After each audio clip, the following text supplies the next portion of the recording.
वेद में संपूर्ण ज्ञान है। दुनिया का कोई भी ज्ञान ऐसा नहीं बचा जो वेद के अंदर ना हो। Every faculties of science are available in the Vedas. वेद केवल कर्मकांड पूजा पाठ की पुस्तक नहीं है।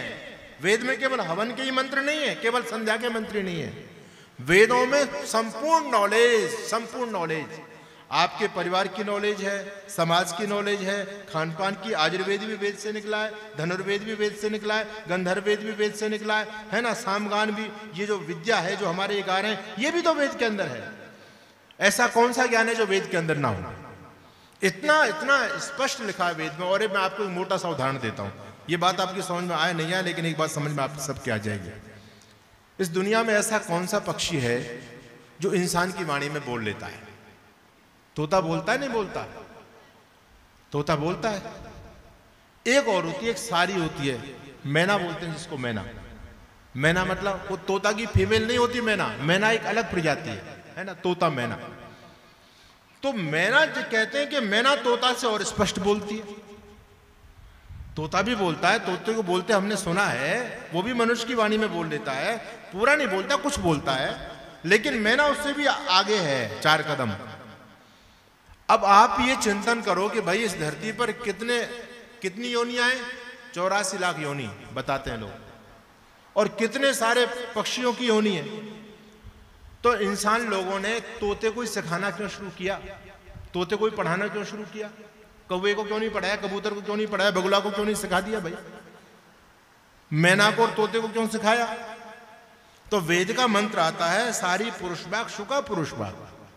देखो कितनी कैसी बात वेद में लिखी हुई है।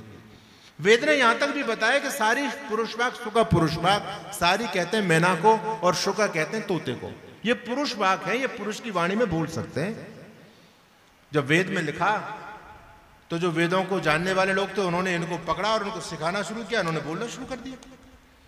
तो समझने वाली बात है कि वेद में यहां तक की भी नॉलेज है। वेद में गणित भी है, वेद में विज्ञान भी है, वेद में पूजा पाठ भी है, वेद में साइंस भी है, वेद में एरोप्लेन बनाने का ज्ञान भी है। वेद में जो है ना, सारी की सारी नॉलेज वेद के अंदर समाहित है। आज हमारे पौराणिक भाई बंधु कहते हैं कि वेद में तंत्र मंत्र टोना टोटके इतिहास आदि भरा पड़ा है। उन लोगों को वेद का कुछ पता ही नहीं है ना, वेद के बारे में कुछ जानकारी नहीं है। वेद में कोई टोना टोटके वाली, अंधविश्वास फैलाने वाली कोई बातें नहीं है। न वेद में इतिहास है। आज एक बहुत बड़े धर्मगुरु कह रहे थे, कहते हैं कि वेद में तो राम का इतिहास है, मैं हर वेद के मंत्र से राम कथा कर दूंगा। राम भद्राचार्य बोल रहे थे। अब उनसे यह पूछा जाए कि राम पहले या वेद पहले? राम जी को तो केवल 10 लाख साल हुए हैं और वेद को 2 अरब वर्ष हो गए। तो राम जी तो अब हुए, तो वेद में राम जी का वर्णन कहां से आ गया भाई? राम तो अब हुए हैं। वेद में कृष्ण का वर्णन कहां से आ गया? कृष्ण तो अब हुए। अब इन्होंने क्या देखा कि वेद में राम शब्द तो है, वेद में राम शब्द है, ये बात बिल्कुल सही है। वेद में कृष्ण शब्द भी है, वेद में अर्जुन शब्द भी है, ये सारे शब्द तो हैं। अब इन लोगों ने क्या सोचा, जहां पर राम शब्द आ गया तो उन्होंने कल्पना की ये दशरथ पुत्र राम का ही वर्णन है। अब इन्होंने ये नहीं सोचा कि भाई वेद से राम का क्या मतलब, वेद में राम का वर्णन कहां से हो सकता है। अब अर्थ नहीं निकला तो उन्होंने जो ना, कहीं का ईंट कहीं का रोड़ा, भानुमति ने कुनबा जोड़ा, खींच तान करके, और वो जो है ना वेद के अंदर ऐसे गलत अर्थ कर दिए लोगों ने।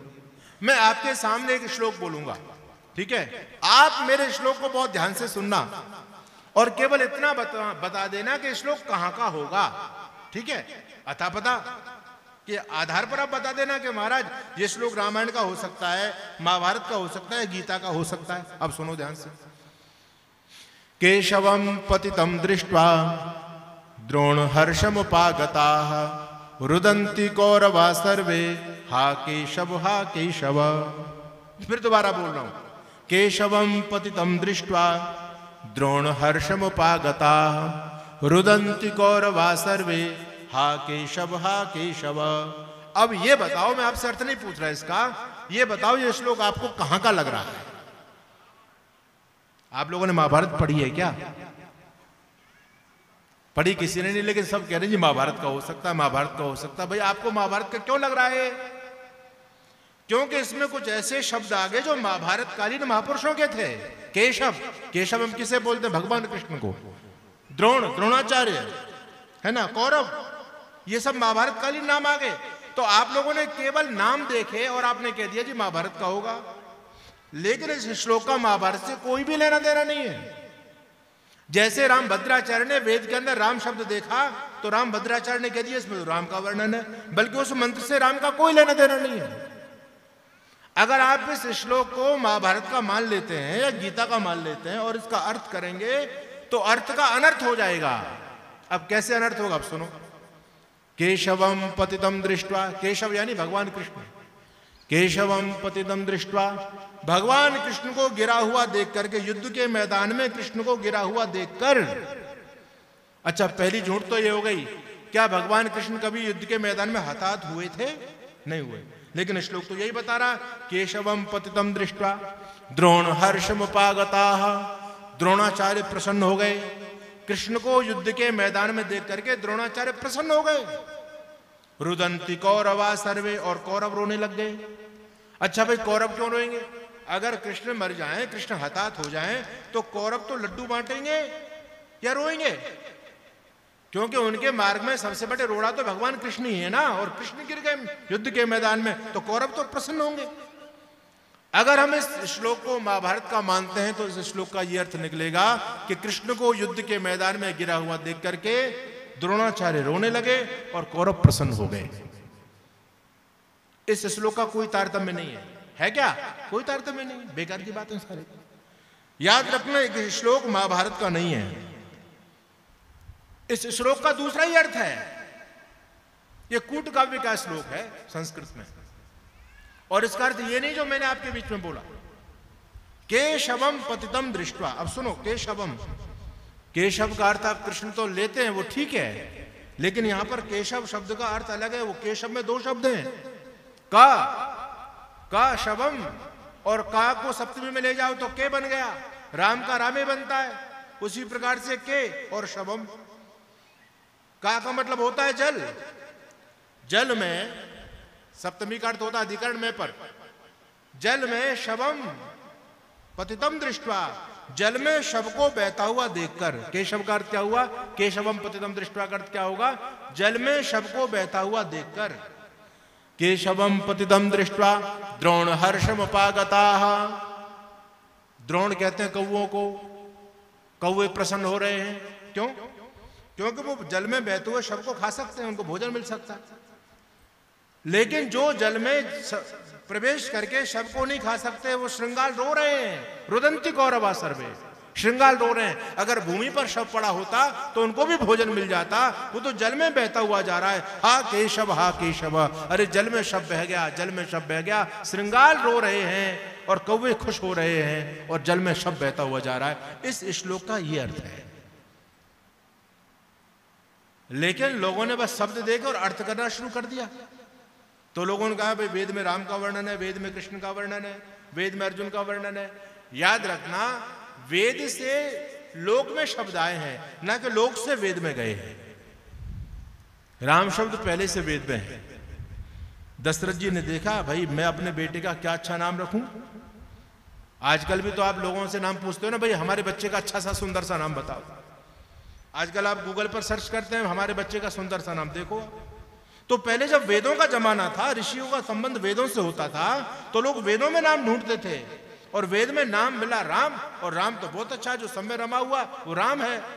तो राम शब्द जब वेद में देखा तो दशरथ जी ने अपने बेटे का नाम राम रख लिया।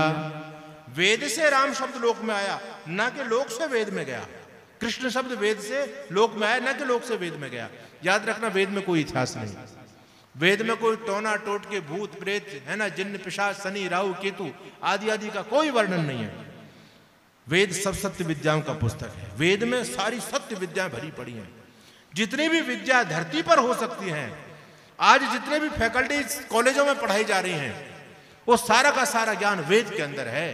वेद के अंदर वायुयान बनाने की विद्या है, वेद के अंदर बिजली पैदा करने की विद्या है, वेद के अंदर लॉ ऑफ ग्रेविटेशन का वर्णन है, वेद के अंदर वेलोसिटी ऑफ लाइट की चर्चा वेद के अंदर है। रामायण काल को कितना समय हो गया बोलो जी? 10 लाख वर्ष हो गए। रामायण काल को 10 लाख वर्ष हो गए। अच्छा, रामायण काल में जब मां भगवती सीता का हरण हुआ तो रावण मां भगवती सीता को कैसे लेके गया था? जब हरण करके लेके गया तो पैदल लेके गया था क्या?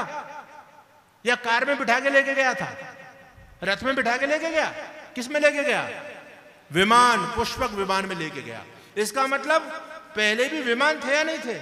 अरे आज से 10 लाख वर्ष पहले देश में एरोप्लेन थे या नहीं थे? आपकी रामायण बता रही है।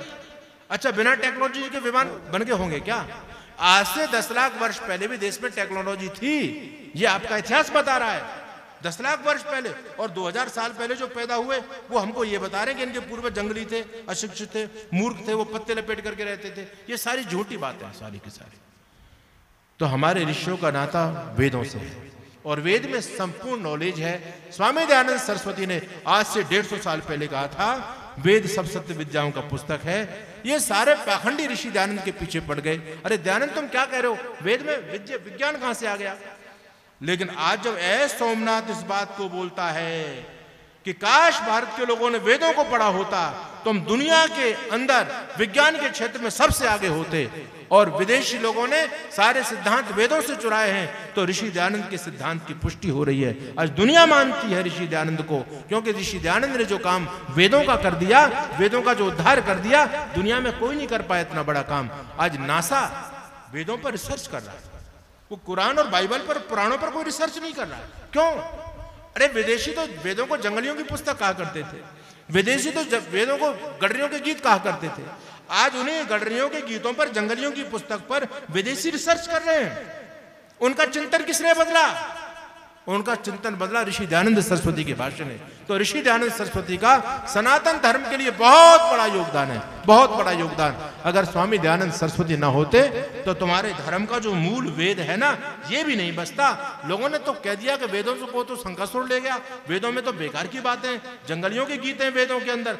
आज दुनिया वेदों को मान रही है, दुनिया वेदों का लोहा मान रही है, तो ये श्रेय महर्षि दयानंद और आर्य समाज का है।